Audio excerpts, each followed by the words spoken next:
Why is intelligent design seen as a threat? This is very interesting, Kevin, because near the very close of the film, Stein goes and interviews Richard Dawkins, and he said, couldn't it be the case that the universe is the product of intelligent design?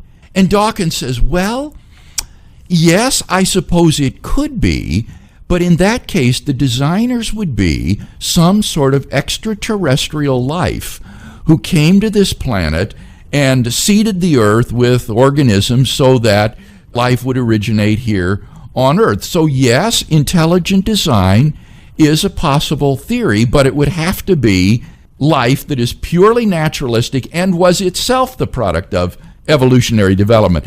And Stein said, so intelligent design is really all right, just so long as it's naturalistic.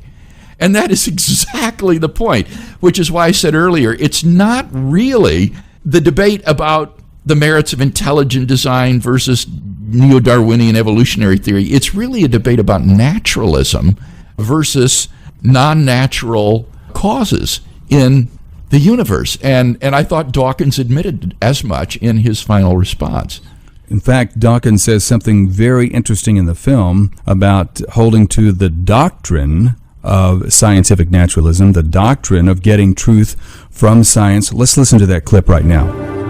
As a scientist, I am pretty hostile to a rival doctrine. We shouldn't accept any other doctrine than that of the scientific method, or scientism as it is often called. So he shows there that it is in fact a philosophical view that he's purporting. Well, that's very true, Kevin. I think that's right. Notice that he himself is not consistent with this methodology, because using the scientific method, you could never make statements about ethics, for example, about what's right and wrong, good or bad. Moral values aren't found in a test tube. And yet in his book, The God Delusion, he makes one moral judgment after another, denouncing religious intolerance, denouncing religious education of children, homophobia, discrimination, and so forth. Richard Dawkins is an unremitting moralist, and yet it's incompatible with, as you say, his own scientism, which says that apart from science, there is no truth to be discovered.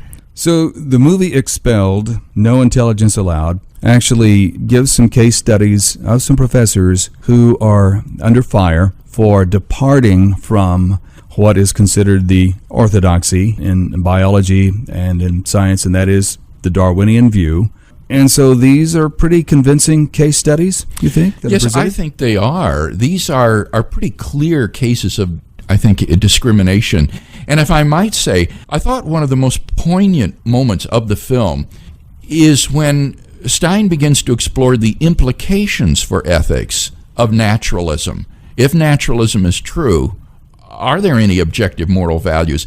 And he goes to Germany and visits the site of some of the extermination camps of Jewish people. And he says, as a Jew, this was very interesting to me personally.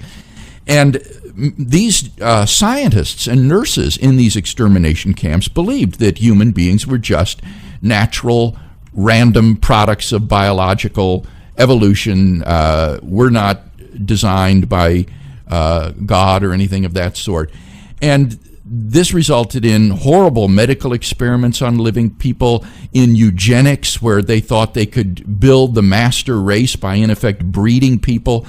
And at one of these institutes that he visited, it was where handicapped people were taken, where the doctors and nurses would examine these handicapped people and determine whether or not they were fit to keep alive and to therefore continue to help breed the human race. And those that were not deemed fit were taken downstairs into what looked like shower rooms, and they were gassed and exterminated.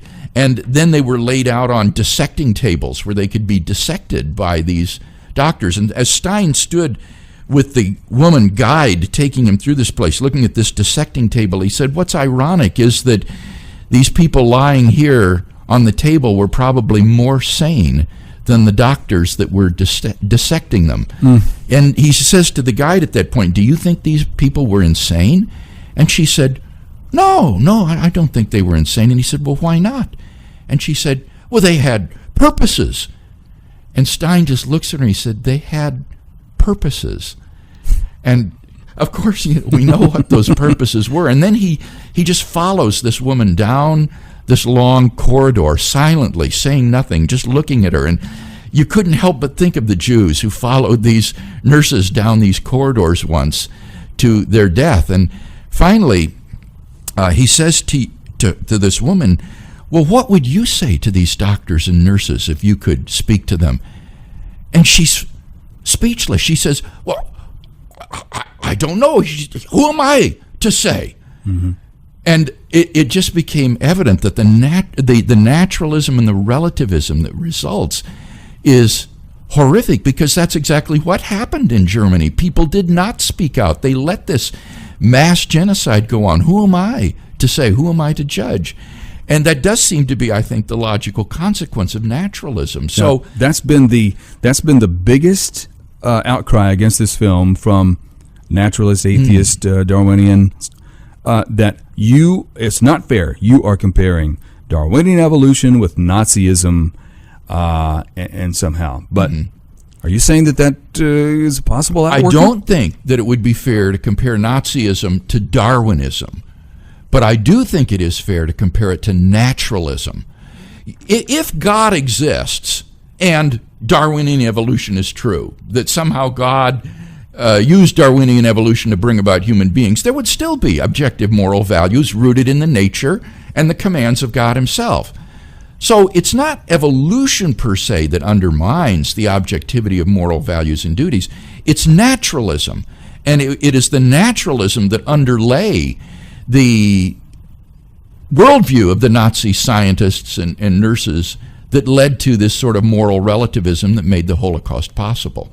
The second big objection to this film, and there are websites devoted to debunking and refuting this movie, Expelled, is that this is just creationism in disguise. It's a Trojan horse. Well, again, I think that the quotation from Richard Dawkins himself shows that that's not the case. Remember, Dawkins said, a hypothesis of intelligent design will be scientifically acceptable as long as it would be an intelligence that was itself the result of naturalistic evolution, which just pushes the question back another notch.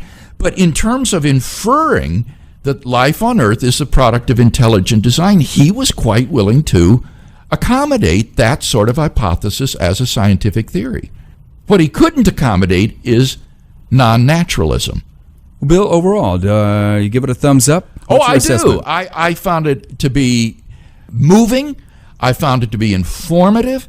And I found it to be a real call for action, I think, about the kind of academic discrimination that's going on in this country. And I have noted since then, Kevin, that a number of states now have going through their legislatures bills guaranteeing the academic freedom of professors at state universities or colleges in those states. So this is having some sort of a political fallout as well now.